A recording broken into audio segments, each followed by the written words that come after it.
Audio Jungle.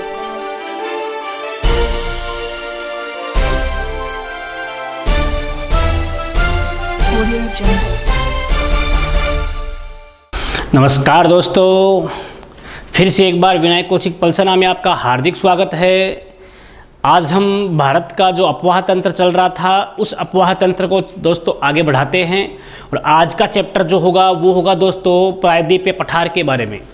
यानी कि प्रायद्वीपीय पठार पर जो प्रवाहित होने वाली नदियां हैं, इन नदियों के बारे में आज दोस्तों चर्चा करेंगे।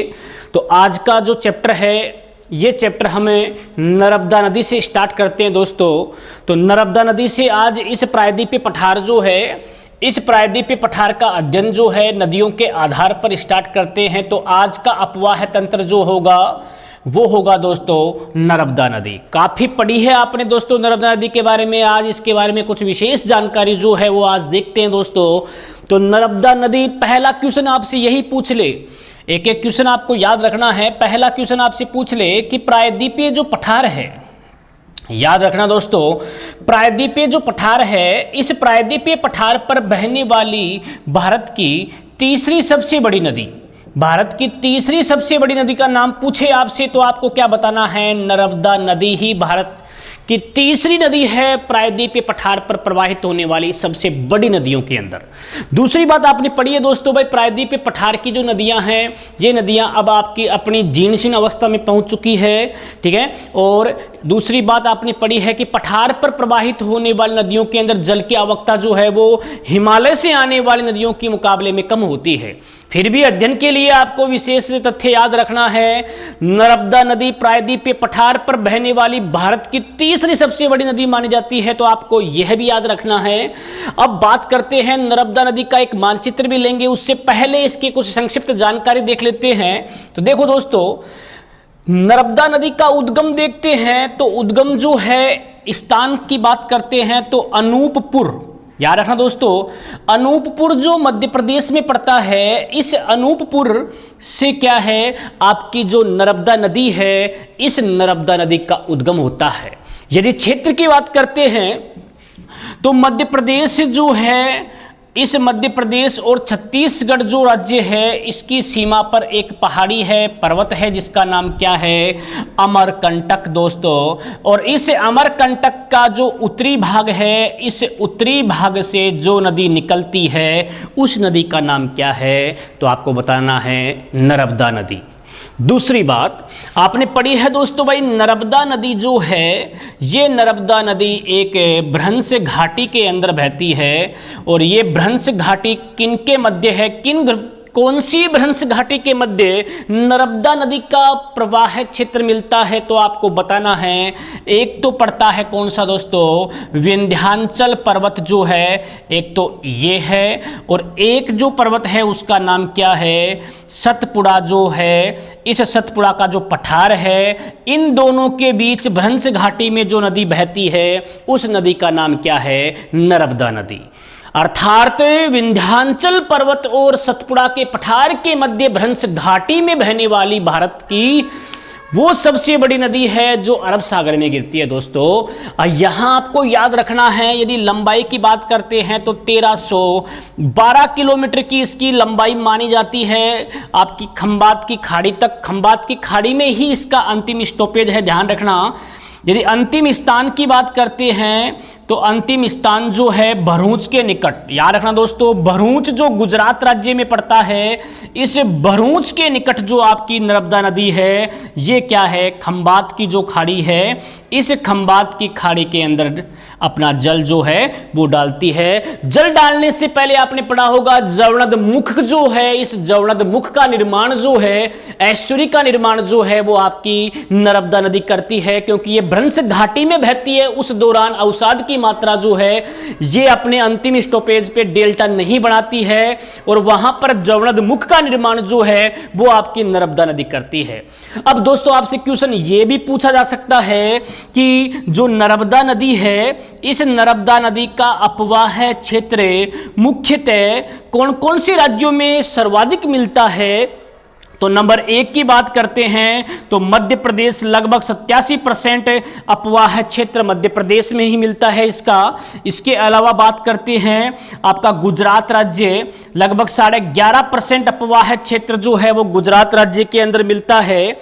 और इसके बाद में बात करते हैं तो महाराष्ट्र राज्य, लगभग 1.5% अपवाह क्षेत्र जो है ये मिलता है महाराष्ट्र राज्य के अंदर। अर्थात दोस्तों आप ये कह सकते हैं कि मध्य प्रदेश के अंदर जो आपकी नर्मदा नदी है, इस नर्मदा नदी का सर्वाधिक अपवाह क्षेत्र जो है वो मिलता है। और इसके अलावा पूछे आपसे तो आपको बताना क्या है, एक तो गुजरात राज्य और एक बताना है इसका अपवाह क्षेत्र कौन सा, आपका महाराष्ट्र राज्य। तो इस प्रकार मध्य प्रदेश, गुजरात और महाराष्ट्र राज्य के अंदर जो आपकी नर्मदा नदी है इसका अपवाह क्षेत्र जो है वो माना जाता है, जिसमें सर्वाधिक पूछे तो मध्य प्रदेश और न्यूनतम पूछे तो आपको किसका नाम लेना है, महाराष्ट्र का नाम लेना है।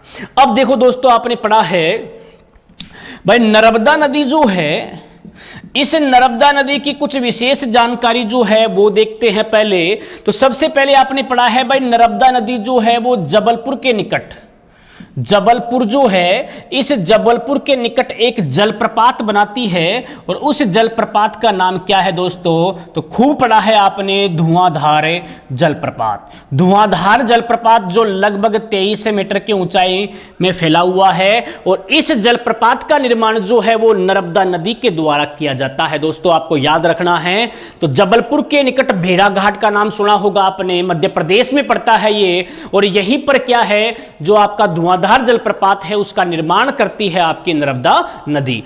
लेकिन कुछ और साथ में देखें जलप्रपातों की बात कर लेते हैं, यहां प्रपात का टॉपिक आ गया है। तो देखो दोस्तों सबसे पहले देखते हैं कुछ प्रमुख जलप्रपातों के नाम। जैसे आपने पढ़ा है शरावती नदी का नाम पढ़ा है दोस्तों, तो शरावती नदी जो कर्नाटक राज्य में बहती है, इसी नदी के ऊपर भारत का सबसे बड़ा जलप्रपात मिलता है जिसका नाम क्या है, जोग जलप्रपात, गरसोपा जलप्रपात, महात्मा गांधी जलप्रपात जो है ये मिलता है सबसे ऊंचा इस शरावती नदी के ऊपर। हाँ, इसके अलावा बात करें भाई नर्मदा नदी के ऊपर बात करते हैं तो जैसे एक तो कौन सा पढ़ा दोस्तों आपने, धुआंधार जलप्रपात भी मिलता है। इसके अलावा एक मिलता है पुनास जलप्रपात, पुनासा जलप्रपात जो है ये भी मिलता है। इसके अलावा एक मिलता है मधार जलप्रपात जो है ये भी मिलता है। इसके अलावा एक और मिलता है जिसका नाम है कपिल धारा जलप्रपात।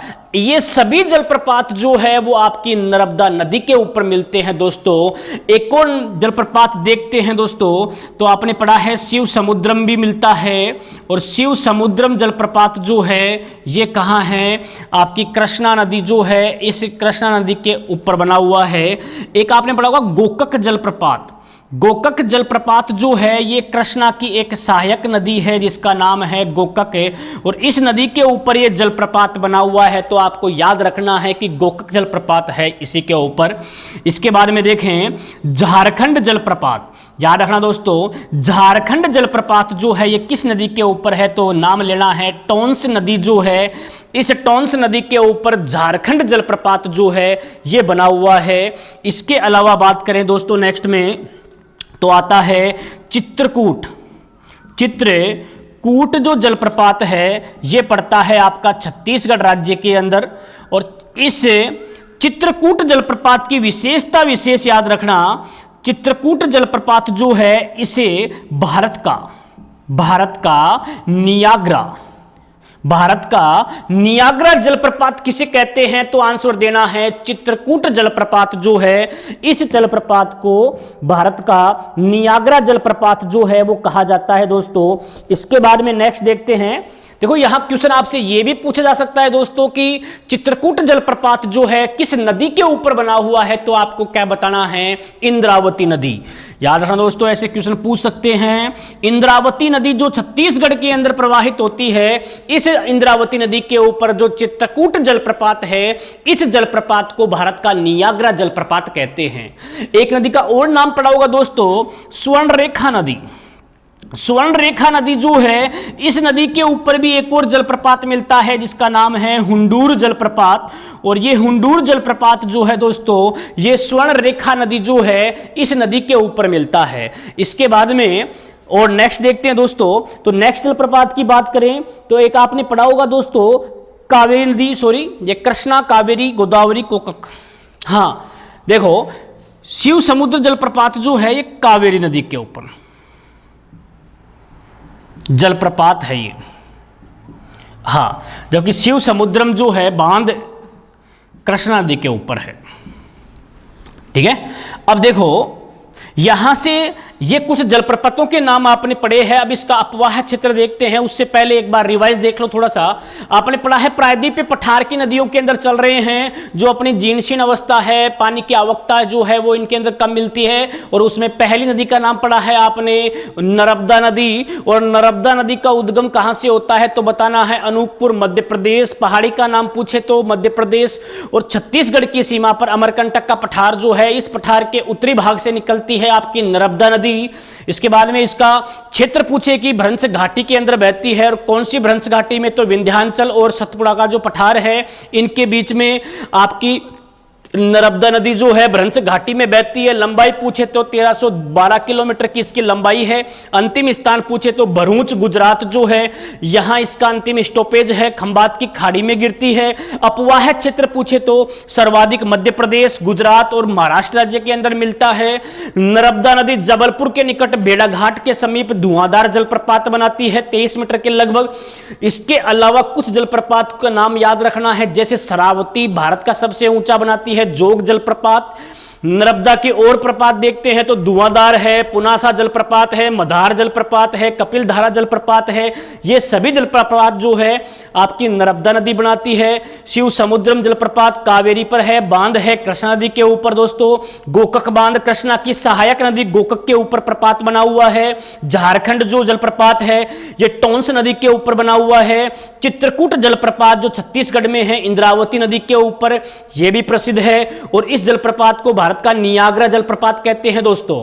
इसके बाद में स्वर्ण रेखा नदी की बात करेंगे तो हुंडूरू जलप्रपात जो है यह स्वर्ण रेखा नदी के ऊपर बना हुआ है। अब चलते हैं दोस्तों इस नर्मदा नदी के बारे में कि इसका अपवाह क्षेत्र जो है वो कैसे मिलता है, तो उसकी जानकारी जो है वो देख लेते हैं। देखो यहां आपने पढ़ा है भाई मध्य प्रदेश में इसका सर्वाधिक अपवाह तंत्र मिलता है। तो आप ये कह सकते हैं दोस्तों कि नर्मदा नदी के ऊपर जो बांध है उनकी अधिकांश संख्या जिस राज्य में मिलती है वो राज्य कौन सा है, तो आंसर क्या देना है दोस्तों, मध्य प्रदेश का ही आपको आंसर देना है। तो देखो दोस्तों अब आराम से देखना, इस नर्मदा नदी का अपवाह है, नर्मदा नदी का अपवाह है कैसे प्रभावित होती है, कौन कौन से राज्य से। सबसे पहले बात करते हैं, यह है आपका अमरकंटक का पठार, अमरकंटक। ठीक है दोस्तों, यहां से इस नर्मदा नदी का ऐसे उद्गम होता है और ऐसे ये प्रवाहित होकर जो एंड स्टॉपेज है ये खंबात की खाड़ी का क्षेत्र है ऐसे। और ये आपका राजस्थान का मानचित्र भारत का, और ये लो ठीक है। यहां से हम डायरेक्ट इसको देखते हैं, ये नदी हो गई आपकी कौन सी, नर्मदा नदी, आराम से समझना। और ये एंड स्टॉपेज कहां हो गया इसका, भरूच के निकट। तो अब क्वेश्चन ये भी पूछ सकते हैं भाई इसके ऊपर बसे हुए नगर कौन कौन से हैं, तो यहां भरूच गुजरात के अंदर है, वो भी बसा हुआ है इसके ऊपर। अब देखो ये है अपनी कौन सी नदी, नर्मदा। ठीक है दोस्तों, अब बात करते हैं यहां से ये निकलती है इस अमरकंटक के पठार से। एक राज्य तो हो गया एमपी, एक राज्य हो गया गुजरात, और कुछ अपवाह क्षेत्र किसमें मिलता है, महाराष्ट्र में। ठीक है, अपवाह क्षेत्र के आधार पे। तो सबसे पहले इस नर्मदा नदी के ऊपर बात करेंगे तो यहां पर एक बांध बना हुआ है, पहला बांध नर्मदा नदी के ऊपर जो बना हुआ है, और उस बांध का नाम याद रखना है दोस्तों, क्या नाम है, बगरी बांध। बगरी बांध जो है ये बांध नर्मदा नदी के ऊपर स्थित है। और जो जबलपुर है, इस जबलपुर के निकट एक बगरी गांव है। इस बगरी गांव के अंदर नर्मदा नदी के ऊपर पहला बांध जो है वो बनाया गया था। और ये बगरी बांध जो है, इस बांध के पीछे जो जल भरा हुआ है, ध्यान रखना दोस्तों, इस बांध के पीछे जो जल भरा हुआ है उस जल को हम किस नाम से जानेंगे? तो काफी बार एग्जाम में पूछ लेते हैं दोस्तों कि बगरी बांध जो है, इस बांध के पीछे जो जल भरा हुआ है उसे क्या कहते हैं? तो याद रखना अवंती बाई सागर।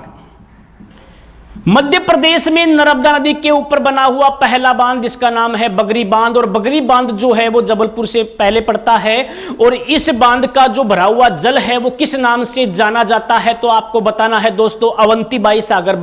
जो जल है वो तालाब जो बनता है वो अवंतीबाई सागर के नाम से जाना जाता है। नेक्स्ट देखो दोस्तों, इस बांध के बाद में जो नेक्स्ट बांध आता है, यहां दूसरा बांध पड़ता है, और उस बांध का नाम क्या है दोस्तों? तो आपको याद रखना है इंदिरा सागर बांध। इंदिरा सागर बांध याद रखना दोस्तों।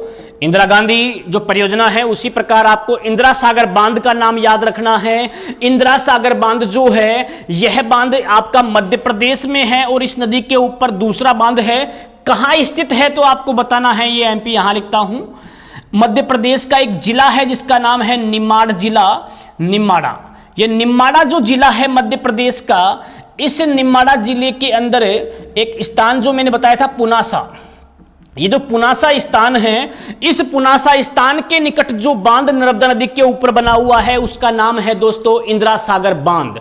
और इंदिरा सागर बांध जो है ये बांध एक बहुउद्देश्य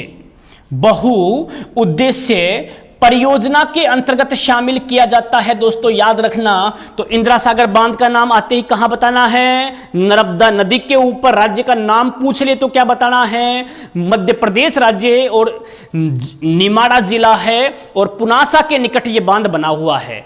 नर्मदा नदी के ऊपर ये दूसरा बांध हो गया, और नर्मदा नदी के ऊपर तीसरे बांध की बात करते हैं तो तीसरा बांध दोस्तों यहां मिलता है। तीसरा बांध, ये तीसरा बांध हो गया नर्मदा नदी के ऊपर, उसका नाम क्या है? ओंकारेश्वर।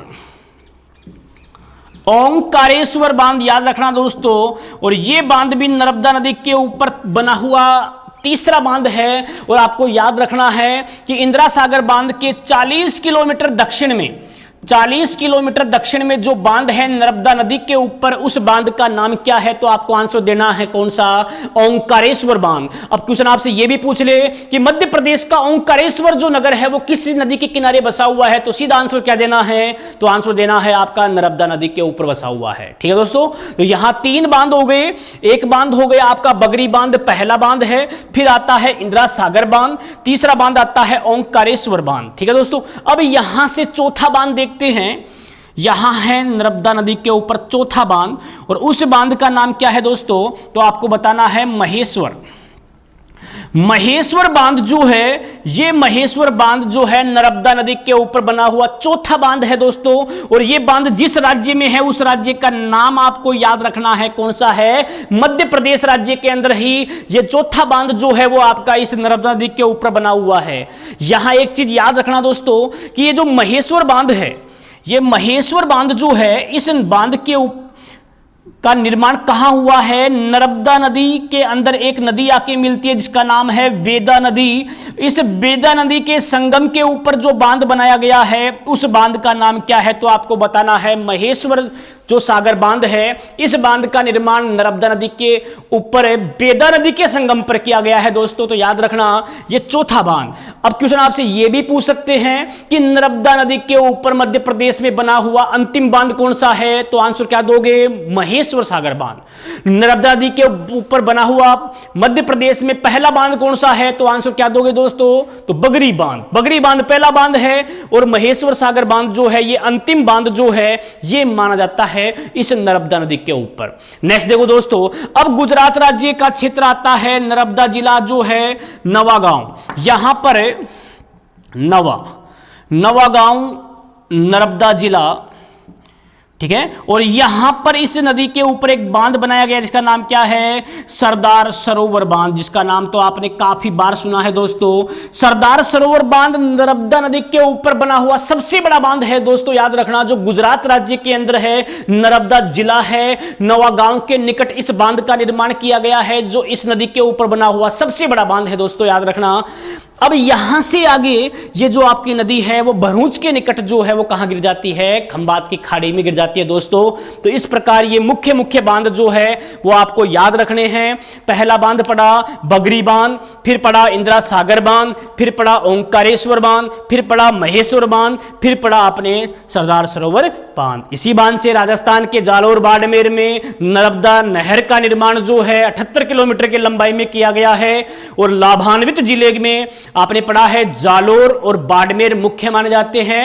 और जालोर के सीलू गांव के अंदर नर्मदा नहर राजस्थान में प्रवेश करती है। और बाड़मेर जो है इसके अंदर बाड़मेर में गांधव कला का धारी मन्ना गांव जो है वो नर्मदा नहर का अंतिम स्टॉपेज है राजस्थान के अंदर। राजस्थान की अभी आपकी एलडीसी के एग्जाम में क्वेश्चन पूछा था कि राजस्थान की एकमात्र नहर जिसके जल का उपयोग फव्वारा प्रणाली से होता है, तो सीधा आंसर क्या दोगे, नर्मदा नदी के जल का उपयोग राजस्थान में फव्वारा प्रणाली के माध्यम से होता है दोस्तों। तो ये 4 बांध, ये 5 बांध आपको इस नदी के ऊपर याद रखने हैं। अब चलते हैं दोस्तों कि नर्मदा नदी के ऊपर बने हुए प्रमुख शहरों के नाम आपको याद रखने हैं। नर्मदा नदी की मुख्य सहायक नदियां कौन कौन सी है वो देखते हैं एक बार यहां तक।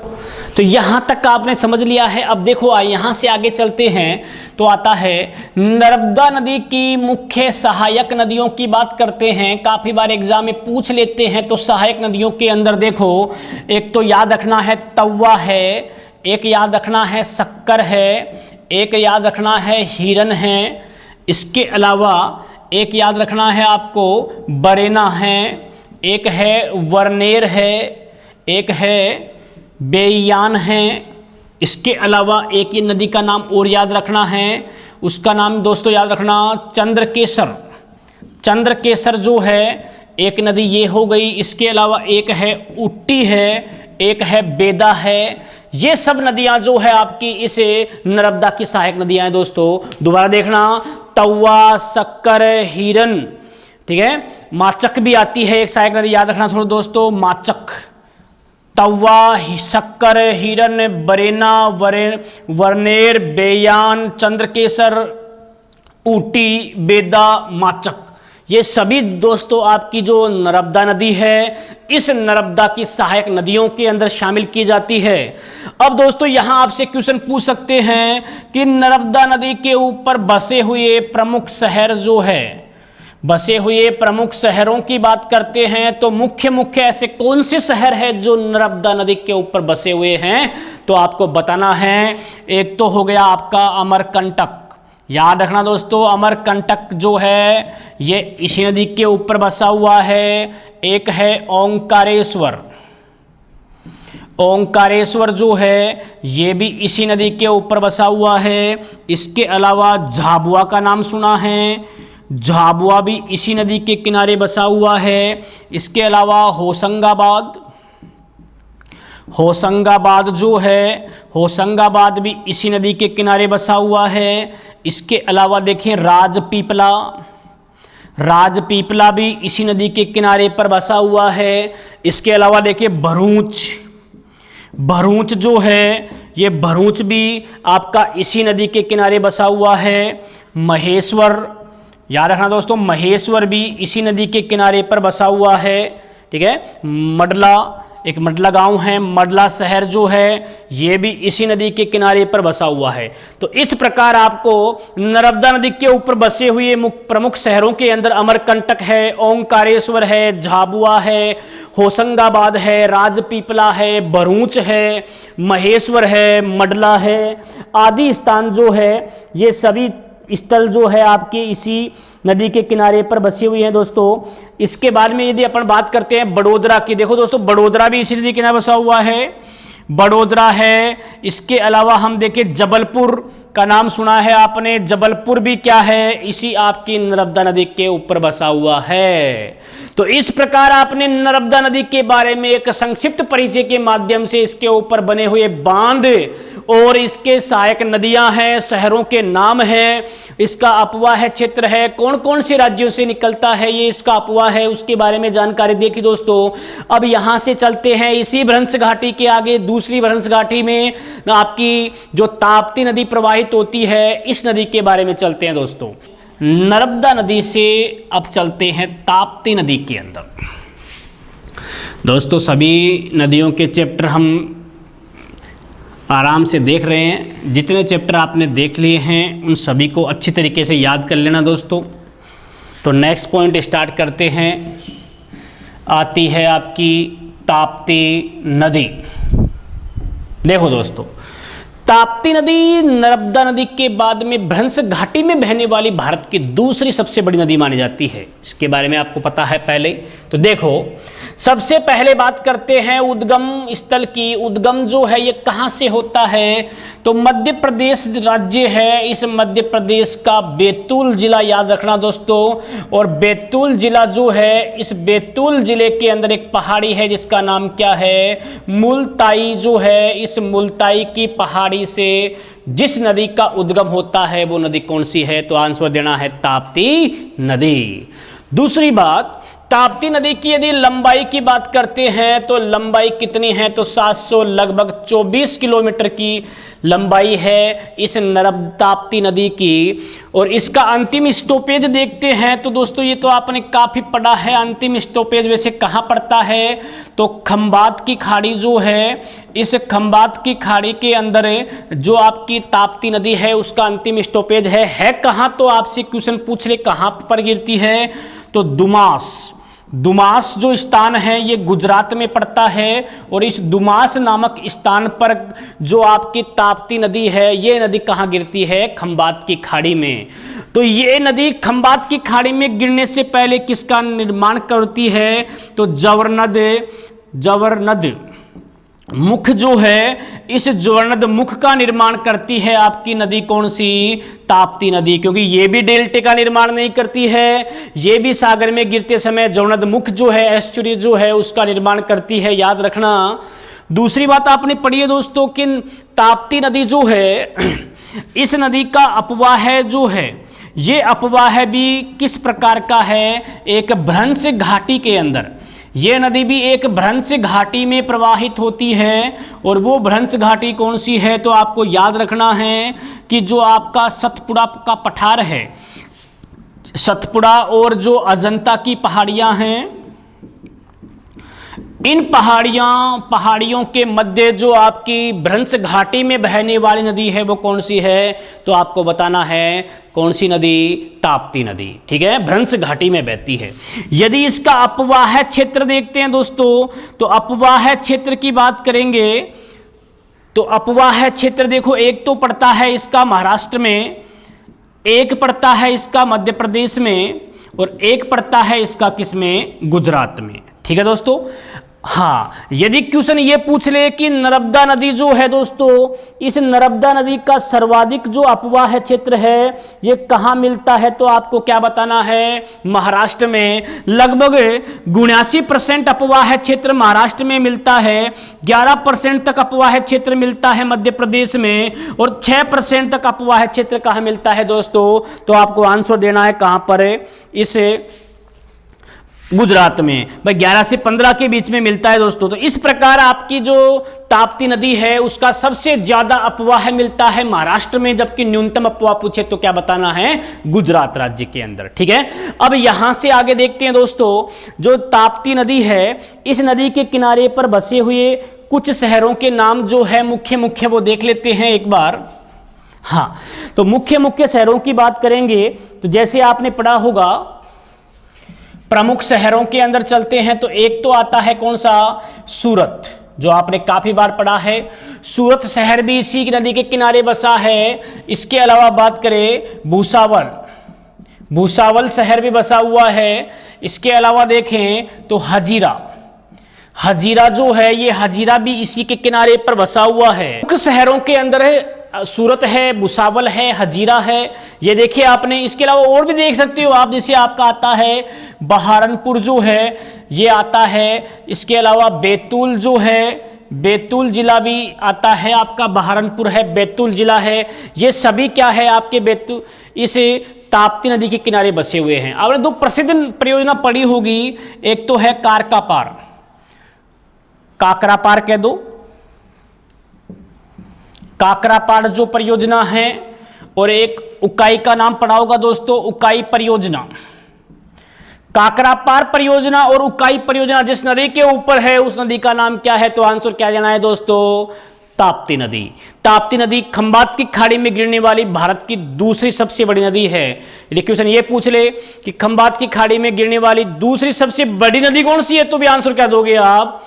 ताप्ती नदी का दोगे। प्रायद्वीप पठार पर बहने वाली भारत की तीसरी सबसे बड़ी नदी कौन सी है, तो आंसर क्या दोगे दोस्तों? तो आंसर दोगे आप नर्मदा नदी के बारे में। तो इस प्रकार आपने इस ताप्ती नदी और नर्मदा नदी के बारे में सामान्य जानकारी देख ली है। उद्गम कहां से? बैतूल। मुल्ताई की पहाड़ी, लंबाई 724, अंतिम स्थान खंबात की खाड़ी दुमास गुजरात के अंदर। जवनद मुख का निर्माण करती है। अपवा है भ्रंश घाटी में है। अजंता सतपुड़ा के मध्य। अपवा है पूछे तो महाराष्ट्र, मध्य प्रदेश, गुजरात में है। प्रमुख शहर पूछे तो भुसावल, हजीरा, बहारनपुर, बैतूल जो है इनके अंदर इसका विस्तार मिलता है। काकरापार जो है उकाई परियोजना जिस नदी के ऊपर है, तो आंसर क्या दोगे? ताप्ती नदी के ऊपर है। ठीक है दोस्तों, अब यहां से आगे नेक्स्ट पॉइंट में फिर से मिलते हैं दोस्तों। तब तक लगे रहो। जय हिंद, जय भारत।